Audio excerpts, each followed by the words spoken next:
जय माता दी। आप सभी को शरद पूर्णिमा की हार्दिक शुभकामनाएं। आश्विन मास की पूर्णिमा को ही शरद पूर्णिमा, कोजागर पूर्णिमा या कौमुदी पूर्णिमा के नाम से जाना जाता है। माना जाता है कि इसी पूर्णिमा की तिथि को देवी लक्ष्मी समुद्र मंथन से उत्पन्न हुई थी। एक मान्यता ये भी है कि शरद पूर्णिमा के दिन ही भगवान कृष्ण ने महारास रचाया था। शरद पूर्णिमा का हिंदू धर्म में बहुत विशेष महत्व होता है। इस रात में चंद्रमा अपनी 16 कलाओं से पूर्ण होकर आकाश से अमृत वर्षा करता है और धन, सुख, संपदा और वैभव की देवी लक्ष्मी माँ अपने पति श्री हरि के साथ पृथ्वी लोक पर भ्रमण करने आती हैं।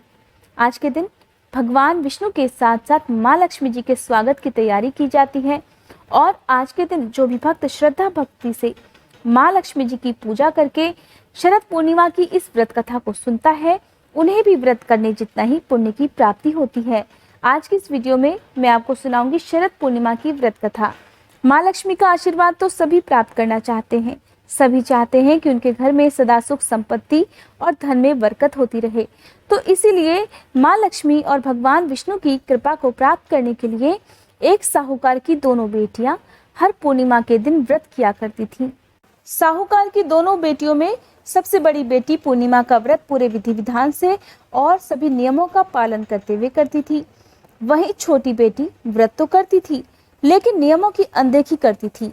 वो किसी भी नियम पर विश्वास नहीं करती थी। विवाह योग्य होने पर साहूकार ने अपनी दोनों बेटियों का विवाह कर दिया। बड़ी बेटी के घर पर समय रहते एक स्वस्थ संतान का जन्म हुआ। संतान का जन्म छोटी बेटी के घर भी हुआ, लेकिन उसकी संतान पैदा होते ही मर गई। 2-3 बार ऐसा ही हुआ कि उसकी संतान होती और पैदा होने के बाद तुरंत ही मर जाती थी।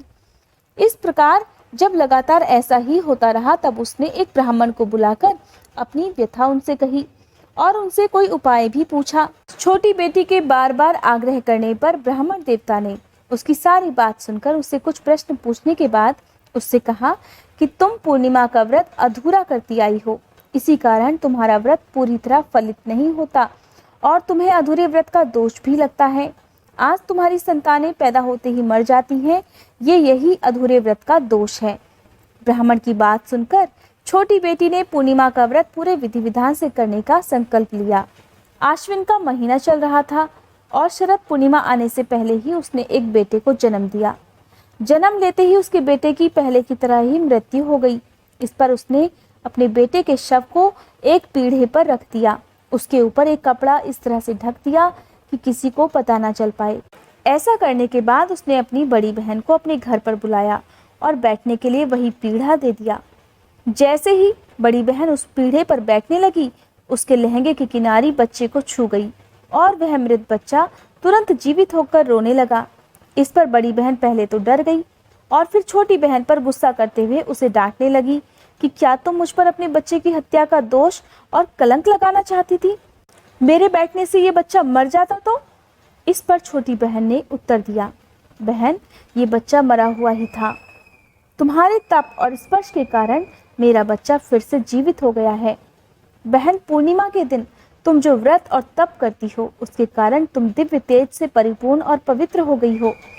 अब मैं भी तुम्हारी तरह हर पूर्णिमा के दिन व्रत और पूजन करूंगी। इसके बाद उसने पूर्णिमा का व्रत विधि विधान से किया और इस व्रत के महत्व और फल का पूरे नगर में प्रचार किया।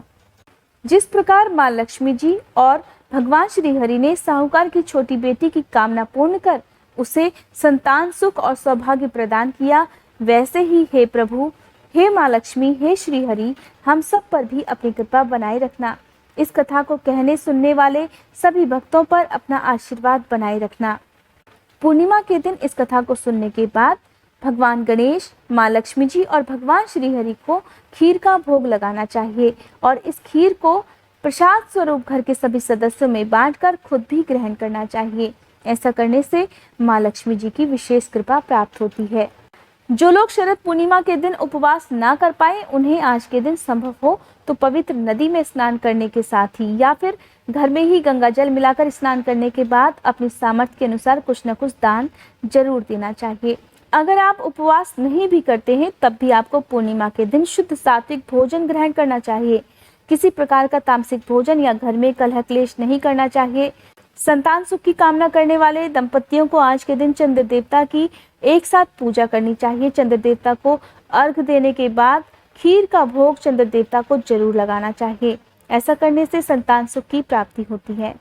आपको आज की ये जानकारी कैसी लगी, कमेंट बॉक्स में मुझे जरूर बताइएगा। उम्मीद करती हूँ ये वीडियो आपको पसंद आई होगी। अगर आप जानना चाहते हैं शरद पूर्णिमा की संपूर्ण पूजा विधि के बारे में और अगर आप सुनना चाहते हैं सत्यनारायण भगवान की कथा, तो मेरे आने वाली वीडियोस का नोटिफिकेशन पाने के लिए आप मेरे चैनल को सब्सक्राइब करके बेल आइकन भी प्रेस कर सकते हैं।